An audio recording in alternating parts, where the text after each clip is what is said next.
લાગે છે તો નિયમ પ્રમાણે ચાલો ને, નિયમ પ્રમાણે ચાલો, કઈ પ્રોબ્લેમ થાય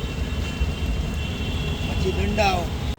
નવરાત્રીના તહેવારો ચાલી રહેલ છે અને સુરત શહેરમાં નવરાત્રી તહેવારો દરમિયાન અમારા પોલીસ કમિશનર શ્રી અનુપમસિંહ ગેહલોત સાહેબ, ટ્રાફિક વિભાગના જેસીપી સાહેબ, અમારા ડીસીપી સાહેબ અને અમારા એસીપી શ્રી ટંડેલ સાહેબની એવી એક ખાસ સૂચના છે કે જે ગાડીઓમાં